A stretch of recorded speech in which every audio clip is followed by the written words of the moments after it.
ಕರ್ನಾಟಕದ ಇತಿಹಾಸದಲ್ಲಿ ಹೆಮ್ಮೆಯಿಂದ ನೆನಪಾಗುವ ಹೆಸರೊಂದು ಇದೆ.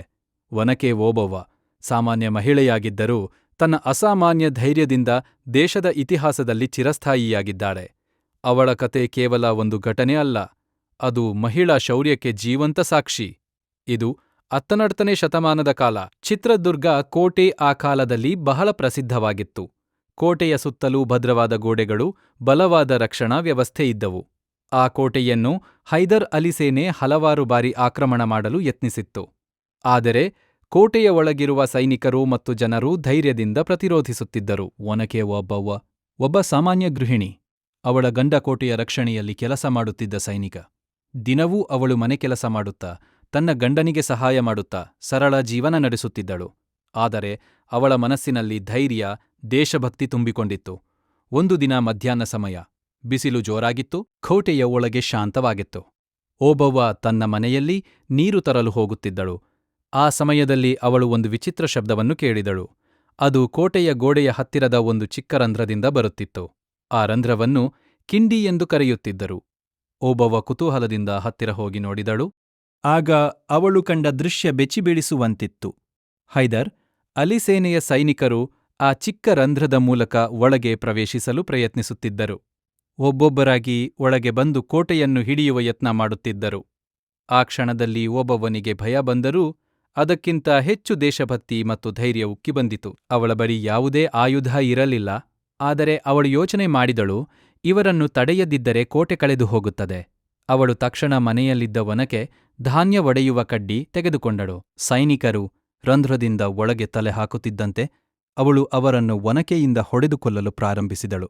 ಒಬ್ಬೊಬ್ಬರಾಗಿ ಬರುವ ಸೈನಿಕರನ್ನು ಅವಳು ಶಾಂತವಾಗಿ ಹೊಡೆದು ಹಾಕುತ್ತಿದ್ದಳು. ಅವಳು ಯಾವುದೇ ಶಬ್ದ ಮಾಡಲಿಲ್ಲ. ಯಾರಿಗೂ ತಿಳಿಯದಂತೆ ಅವಳು ತನ್ನ ಒಬ್ಬಳೇ ಯುದ್ಧ ನಡೆಸುತ್ತಿದ್ದಳು. ಅವಳ ಕೈಗಳು ನೋಯುತ್ತಿದ್ದರೂ ಅವಳು ನಿಲ್ಲಲಿಲ್ಲ. ಅವಳ ಹೃದಯದಲ್ಲಿ ಒಂದೇ ಯೋಚನೆ, ನನ್ನ ಕೋಟೆ, ನನ್ನ ಜನರನ್ನು ರಕ್ಷಿಸಬೇಕು. ಹೀಗೆ ಅನೇಕ ಸೈನಿಕರನ್ನು ಅವಳು ಹೊಡೆದು ಕೊಂದಳು. ರಂಧ್ರದ ಬಳಿ ಮೃತದೇಹಗಳು ತುಂಬಿಕೊಂಡವು. ಆದರೆ ಹೊರಗಿನಿಂದ ಇನ್ನೂ ಸೈನಿಕರು ಬರುತ್ತಲೇ ಇದ್ದರು. ಓಬವ್ವ ತನ್ನ ಶಕ್ತಿ ಮೀರಿ ಹೋರಾಡುತ್ತಿದ್ದಳು. ಇದಕ್ಕೂ ನಡುವೆ ಅವಳ ಗಂಡ ಊಟಕ್ಕೆ ಮನೆಗೆ ಬಂದನು. ಅವನು ಓಬವ್ವ ಕಾಣದಿದ್ದಾಗ ಹುಡುಕುತ್ತಾ ಹೋದನು. ಆಗ ಅವನು ರಂಧ್ರದ ಬಳಿ ಅವಳನ್ನು ಕಂಡನು. ಅವಳ ಸುತ್ತಲೂ ಸೈನಿಕರ ಮೃತದೇಹಗಳು ಇತ್ತು. ಅವಳ ಕೈಯಲ್ಲಿ ಒನಕೆ, ಮುಖದಲ್ಲಿ ಬೆವರು, ಆದರೆ ಕಣ್ಣುಗಳಲ್ಲಿ ಧೈರ್ಯ ಹೊಳೆಯುತ್ತಿತ್ತು.